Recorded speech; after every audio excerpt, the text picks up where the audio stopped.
Hey, welcome to another video. I just want to update you guys that the vision for this channel is going to look something similar to this. So each week is going to have a different topic that I'm going to cover. So week 1 is going to be credit cards, week 2 is going to be life insurance, week 3 is going to be books, and week 4 is going to be mindset. So videos drop every Wednesday and Saturday. There will be a new video every Wednesday and Saturday. And this is the general schedule that you can expect. So week 1 based on credit cards, whether that's earning points, redeeming for rewards, credit card basics, all things credit cards, that's going to be what that's for. Week 2 is going to be about life insurance, the importance of life insurance, different types of life insurance, different ways to use it. That'll be week 2. Week 3 is going to be all about different books, whether they're financial books, self-improvement books, books that focus on communication with others, books that talk about negotiating or sales, books that talk about the subconscious mind. All things books, that's what week 3 is going to be. And week 4 will be about mindset and putting yourself in the right position mentally to go after your goals and dreams, go after what you want to go after, and some tips and tricks along the way to help you be the best person you can be mentally. The different videos this week for the life insurance week. The first video, this one, is going to be about different myths that exist within life insurance. I'm going to help you determine what's true, what's false, what you can believe, what you don't want to believe. And the second video is going to be about the different kinds of life insurance, term, permanent, whole life, child's policies, the whole 9. We're going to cover that in the second video. That's the one that'll be dropping on Saturday. And if you're watching this, it must be Wednesday. So let's get into it. So myth number 1 is going to be that life insurance is only for older people. You don't need life insurance if you're young. Only get it when you're elderly. The reason this is a myth is because you and I don't know when we're going to pass away. So we can have all the plans of living to 65, 70, 80 and then worrying about life insurance then. But if you don't have it now, when you pass away, you pass down that burden to your family. So I'm not putting that on anyone's life. I don't want you to pass away. But you and I don't know when we're going to pass away, which is why you can't wait to buy life insurance. If you pass away before you get it, you're going to pass on a burden to your family that might financially handicap them for a very long time. Funerals aren't cheap. Funerals range anywhere from $10,000 to $15,000. You also pass on all the debt that you have to your family. So if you have student loan debts, medical debts, and you don't have life insurance to cover those debts, you're going to pass those on to your family.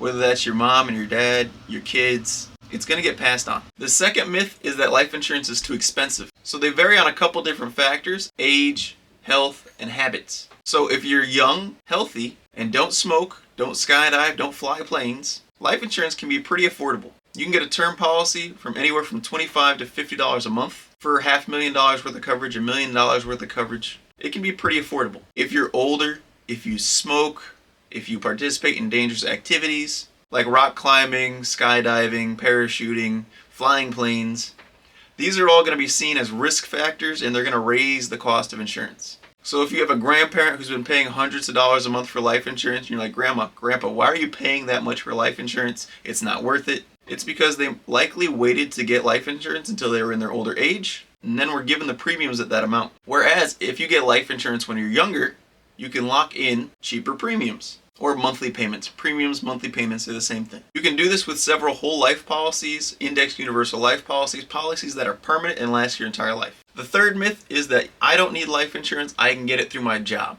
Workplace life insurance is a good option for you to have if they offer it. However, many times the workplace policy you have doesn't cover you if you pass away outside of work. So let's say you're a direct care worker or a nurse or something like that, and you pass away outside of your job, but you have coverage through your job. It's likely not going to pay out because you didn't pass away while you were on the clock. Another downside to workplace policies is once you leave that job, you likely can't take it with you. And even if you can take it with you, the price of the life insurance is going to be way higher than what you were paying while you were at the job. I highly recommend getting an individual policy and not relying on your workplace policy. Another myth that's a little lesser known is that people think they can only take policies out on themselves. You can actually take out life insurance policies on your loved one, your mom, your aunt, your uncle, nieces, nephews, your children. One policy you can take out on your children is an indexed universal life insurance policy. It's a permanent policy that grows cash value wealth. You can also do a whole life policy on your children. These policies can also act as college funds. You can start saving money for them because both of these policies have a cash value component to them. They're life insurance, but you can build some wealth in there for them. And the last myth I'll cover is that some people believe because they have a high amount of savings, they don't need life insurance, which Depending on how much money you have, you could be self-insured. That's when you have enough investments or enough savings to cover your funeral costs and passing something on to your loved ones. That is possible. People are self-insured. The amount of money that you need to be self-insured is likely a lot higher than you think it is. The average cost to raise a child from 0 to 18 is around $250,000, $250,000 per child. Funeral costs anywhere from $10,000 to $15,000. Not to mention, if you're part of a 2-income household and you pass away, that income leaves the household, which now your wife, your husband, they're going to be stuck with that financial burden from your missing income that they have to make up for. Life insurance solves a lot of problems that people don't think about often. It's a great financial tool for you to have.